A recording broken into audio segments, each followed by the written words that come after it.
Everyone in the village of Akima knew Kwame's temper. His voice could be heard echoing through the compound at all hours, followed by the sound of shattering pottery and his wife Ama's cries. The village elders had spoken to him countless times, but Kwame would simply laugh in their faces, declaring that what happened in his home was his business alone. Ama was a gentle woman with kind eyes that had long lost their light.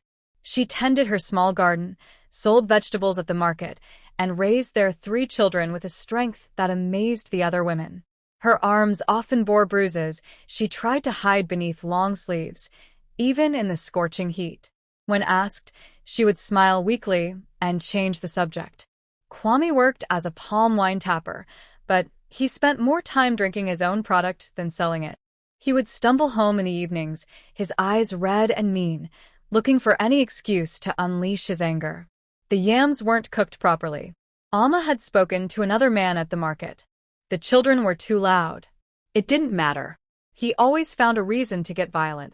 One market day, Ama met an old woman named Nana at her vegetable stall. The woman's eyes were sharp despite her age, and she studied Ama's face with knowing concern. Child, I see your pain. It clings to you like morning dew. Ama's eyes filled with tears, but she said nothing. She couldn't afford to trust anyone, not when Kwame had warned her that speaking against him would only make things worse. Nana leaned closer. There's a way to end this without lifting a finger against him. Sometimes the universe has its own justice. Come to my compound tomorrow at dawn. The next morning, Ama slipped away while Kwame snored off another night of drinking. She found Nana's compound at the edge of the village, where ancient trees whispered secrets to those who would listen. The old woman gave her a small clay pot sealed with beeswax. This contains a special mixture, Nana explained. It won't harm him physically, but it will reveal his true nature to everyone. Add 3 drops to his palm wine each evening for 7 days. By the 7th day, he will speak only truth. Every cruel thought, every shameful deed, every ugly intention will spill from his lips without his control. The village will finally see him as he truly is. Ama hesitated. Is this witchcraft? No, child. This is justice. Sometimes truth is the most powerful medicine of all. Enjoying the story? Tap like and comment below if you believe Ama should use it. That evening, Ama carefully added 3 drops to Kwame's calabash of palm wine. He drank it greedily, noticing nothing. For the first few days, nothing seemed different. But on the 4th day, something shifted. Kwame was at the village square, boasting to other men about his strength and authority, when suddenly he blurted out, "I beat my wife because I'm afraid she'll discover what a failure I am. I drink because I hate myself." The men fell silent, shocked. Kwame's eyes widened in horror, his hand flying to his mouth, but he couldn't stop the words from flowing. By the 6th day, Kwame couldn't leave his compound. Every person he encountered heard confessions of cruelty, admissions of cowardice, and revelations of his deepest insecurities. He told the chief how he'd stolen from the communal harvest. He told the priestess how he'd cheated elders out of their money.